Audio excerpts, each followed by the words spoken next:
Ladies and gentlemen, good morning and welcome to the 9th meeting of this joint committee. Today, we shall continue this hearing on the extrajudicial killings that took place on a massive and wide scale during the war on drugs of the last administration. In the last hearing, we listened to the testimonies of some of the victims' families, the testimonies of Kerwin Espinosa, whose father was killed inside the provincial detention facility in Baybay, Leyte, during the serving of a search warrant, and the testimonies of those police officers who served the warrant. Today, we shall hear the testimonies of the jail guards who were on duty at that time. We hope to find out the circumstances from their perspective, given the conflicting versions of the resource persons who testified previously. We also heard the testimony of former PNP Colonel Royina Garma. In her affidavit and testimony, she admitted that the extrajudicial killings were conceptualized based on the Davao model or template, a system that has been in operation in Davao City the whole time that former President Rodrigo Duterte served. Libo-libo pong buhay ang ninakaw ng Duterte administration dahil sa kanyang peke at madugong giyera kontra droga. Kailangan niyang harapin ang mamamayang Pilipino na matagal nang humihingi ng hustisya. Hindi pwedeng sabihin na short notice at masama ang pakiramdam at kailangan ng pahinga. Ang mga pamilya nga ng mga biktima, kahit matanda na, andyan po si Tatay Baylon, pumunta rito para makapagpahayag ng kanilang saloobin. So Mr. Chair, takot ba siya na harapin ng taong bayan? Yun lang. Sa hindi pagdalo ng dating Pangulong Rodrigo Duterte sa hearing ng ating komite. Parang naggagayahan lang ang mag-amang Duterte. Ang daming sinasabi kapag hindi under oath o wala sa tamang lugar. Pero kapag pinatawag na sa formal na pagdinig, nag-uugaling pusit na pareho. At ang dami ng rason para huwag dumalo ang sagutin ng maayos ang mga katanungan natin. Kaya I move na kapag hindi pa dumalo si dating Presidente Duterte, susunod na hearing ay cite na siya in contempt or kung ano man yung rules natin. Morning to the other resource persons invited for today's hearing. Actually po, I have both a statement and a presentation. Medyo mahaba po, and I was advised right before the hearing that I should cut it down. Although mahaba po talagang presentation ko. Best efforts, I will try to abbreviate. Sobrang nakakalungkot na ngayon lamang nagkaroon ng napaka-komprehensibong pagtalakay ang Kamara de Representante sa drug war at mga EJK pagkatapos ng tumambak ang libo-libong bangkay na naging biktima ng drug war. Ayon nga po kay Professor Randy David, marahil ang pandinig na ito ng Kamara ay katumbas na rin ng aming pinapangarap na Truth Commission na hihimay sa mga tunay na pangyayari sa 6 na taon na pagpaslang ng ating sariling gobyerno at kapulisan sa libo-libo nating mga kababayan. Sana po ngayon, Colonel Espinido, sabihin niyo na rin po ang katotohanan, kung pwede sabihin niyo na rin o i-corroborate niyo yung sinabi ni Kerwin na si then PNP Chief De La Rosa and now Senator De La Rosa ang involved or responsible for ordering the 3 of you to fabricate accusations against me. Laila de Lima, for your sharing with us in the Quadcom your opinion on the very important national issue of extrajudicial killings. So, good morning, Your Honors and Mr. Chair. Good morning, ma'am. For me, as Chief of Police at that time in Albuera, I am one of endorsing the complaint to the DOJ. One of those names is Ma'am Laila de Lima for the affidavit that was already made by Mayor Espinosa together with his lawyer, Villarino. So as Chief of Police, I am one who endorsed that complaint to the Ombudsman. But for me, as I remember when we talked with Ma'am De Lima in the Senate, that I'm telling her that, Ma'am, the truth will set you free. Because for me, I am innocent for that, as just only a chief of police who endorsed the complaint to the DOJ. But yung knowledge talaga, sir, hindi ko alam kung totoo na siya involved si ma'am. No, as being chief of police lang, na yun talaga ang procedure na mag-endorse kung may mga complaint. Pero I believe at the time, Your Honors, Mr. Chair, na kinausap na si Mayor Espinosa kung nalaman naman ng buong mundo na si Mayor Espinosa was already there in Kamkrami to Sirbato for surrender. So pag turn over niya sa akin, dala na yung mga statement na ganon. So what I did is just only to endorse the complaint to the Ombudsman, Your Honors, Mr. Chair. Mr. Chair, thank you. I'll be asking more questions later on. Thank you, Congressman Abante. We have a list of those who will interpellate Senator Laila De Lima. And the first to interpellate is Congressman Raul Manuel. You are recognized. You have 10 minutes. Thank you, Mr. Chair. Good morning po sa fellow members ng Quadcom, sa mga resource persons din po natin. Mr. Chair, nabanggit po ni Senator Laila De Lima na ang leader mismo ng Davao Death Squad ay mismo yung dating mayor din, Mayor Rodrigo Duterte. Did I hear it right, Mr. Chair? Yes, those are the claims of those witnesses that we talked to. That is also the claim of Edgar Matobato and Arturo Las Cañas. At Mr. Chair, siya po yung merong alias na Superman bilang leader ng Davao Death Squad. That is correct. Mr. Chair, given na meron ngang mga rewards dun sa mga napapatay na mga suspects or involved di umano sa drug trade, Mr. Chair, ano ang source nitong binayad dun sa mga kasama yung mga informants, yung mga civilian na mga force multipliers, pati sa mga assassins? Nabanggit ko po yan sa statement ko kanina o sa presentation ko kanina na meron nang gagaling from the Office of the Mayor itself, the intel funds from the Office of the Mayor. The DDS logistics and finances came from the Peace and Order or Intel Fund of MRRD. That's according to the CHR witnesses and also, no, from Las Cañas ICC affidavit.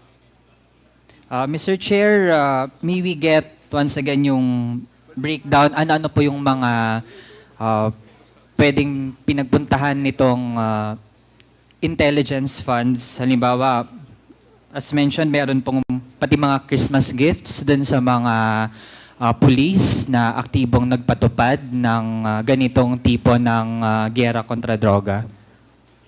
Yes, yung nasa isang slide kanina, yung according to the CHR witness, kung ilan yung amount, kung magkano yung amount for the 1988 to 2000 period.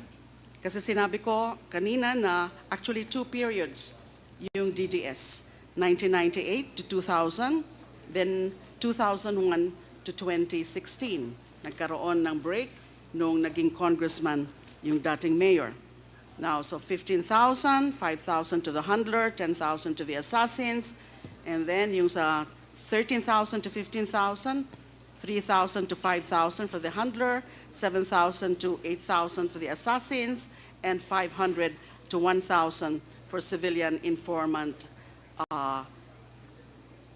abanteros. They call them abanteros. Yung kay Mr. Las Cañas naman, ang sinabi niya sa kanyang affidavit, DDS members were paid anywhere from 10,000 to 20,000 for every victim. Yun yung sa mga ordinary victims. At yun naman, meron naman tinatawag na special project killings, mas mataas. They were rewarded anywhere from 100,000 to 1 million pesos depending on the status of the target. Yun po ang mga natandaan ko nung binasa ko yung affidavit ni Mr. Las Cañas at doon din po nung binasa ko at review ko yung aking personal investigation notes from the CHR investigation. Thank you, Mr. Chair. Mr. Chair, paano gumagana yung, paano hinandle ang ganitong mga mass grave?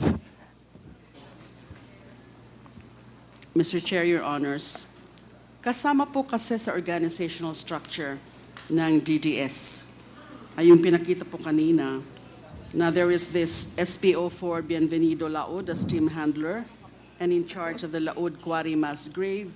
Nandyan din po yung si SPO3 Jim Tan as team handler and in charge of the Mandug Mass Grave. Doon pa lang ho, nung nag-iimbesti kami sa 2009, may mga nakapagsabi na po sa amin na meron ganyan na mga mass graves kung saan tinatapon yung mga naging biktima ng DDS. Now, sinubukan ho namin na puntahan yung sa Laod Quarry. Kaya lang, nung pagdating po namin doon, mukhang hindi ho namin naabot yung exact location kasi the Laod property is a hilly part, medyo ano po yun, parang hill, and then akala namin hanggang doon lang at a certain point, nakakita kami ng ilan-ilan, konti lang, na human remains, skull, pero we learned later na hindi naman pala doon yung mga talagang mass grave of that property. It was in a higher portion of the Laod property, na nandun nga daw po yung karamihan ng mga tinatapon nila na mga pinatay. So there are actually several mass graves from various sources, yung Laod, and then yung Mandug mass grave, and then meron din ho sa Samal Island. Yun po ang mga impormasyon na nakuha namin. So, we actually applied for search warrant. But then, nag-quinash ho ng isang RTC of Manila or Quezon City, I'm not sure anymore. Later, na reverse yung quashal of the search warrant ng Court of Appeals. And then eventually, the Supreme Court in 2014 affirmed the validity of the search warrant or affirmed the decision of the Court of Appeals. Kaya lang, wala na hong naging follow-up implementation of the warrant of arrest, either by CHR or by PNP, because I think because by 2014, insofar as CHR is concerned, its investigation closed already when it submitted or issued its resolution of June 2012. So hindi na po na-follow up yung ano sana ng mga mass graves na yan. Mr. Chair, may nabanggit na tatlong location ng mga mass grave. Doon sa course ng investigation ni Senator Laila bilang dating chairperson ng Commission on Human Rights, meron po bang credible estimate kung ilan itong mga mass grave na ito na siyang facilitate ng Davao Death Squad bilang bahagi ng war on drugs?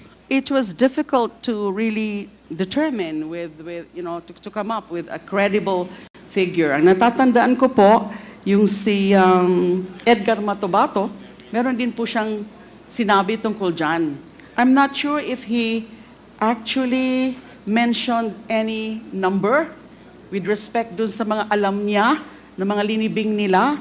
In fact, in some of those, participant talaga siya sa paglilibing, kasama yung mga iba pang miyembro ng DDS. So I have to check from Mr. Matobato's affidavit, and also his testimony before the Senate, kung meron siya talagang nabanggit na estimate of the number. But again, I think it would be difficult really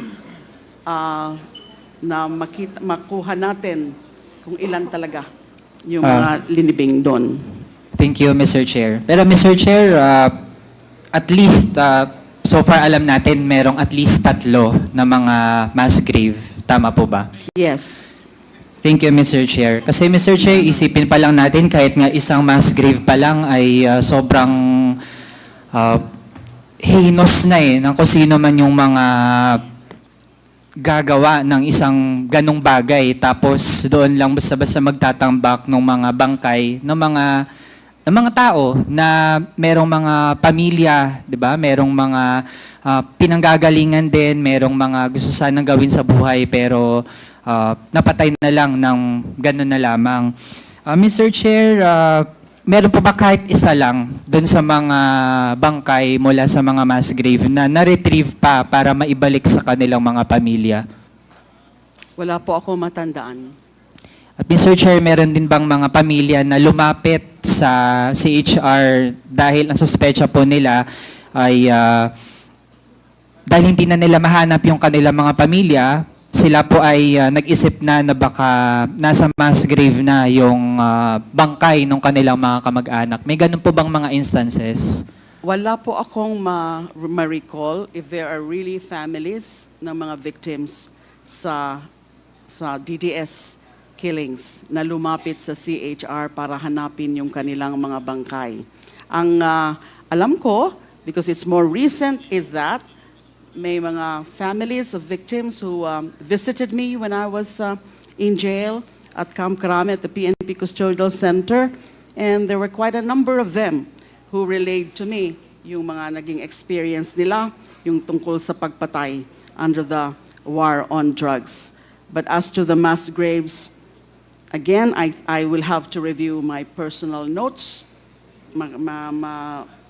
Comprehensive po yung aking personal notes, and I'll have to check that out. Mr. Chair, Your Honors. Mr. Chair, noong ginawa ng nationwide model, yung model ng war on drugs galing sa Davao, na pinamunuan nung then Mayor Rodrigo Duterte. Mr. Chair, dahil I would assume na hindi na ganun kadaling mag-set up ng mga mass graves, lalo na kung ginawa halimbawa yung Oplan Tokhang sa mga urban centers. So, in that case, ay based dun sa initial investigations nung si Senator Lela de Lima ay nag-lead na po ng isang komite sa Senado, ano na po yung kadalasang paraan para ma-dispose yung bangkay ng mga naging biktima, no? Kahit ng mga innocenteng biktima ng war on drugs? Siyempre yung mga sa salvaging. Pero alam niyo po about the Senate inquiry. I was the chairperson of the Senate Committee on Justice and Human Rights, but I was able to preside or conduct only an inquiry for 3 hearings. Kasi po after the 3rd hearing, kung saan prinisenta ko po si Edgar Matobato, ay inalis na po ako bilang chairperson of that committee by the majority of my colleagues then. So iba na po yung nagpatuloy. Because in that Senate inquiry, gusto ko sana talagang tukuyin na yung mga killings na yan, starting in 2016, are really state-sponsored or state-inspired.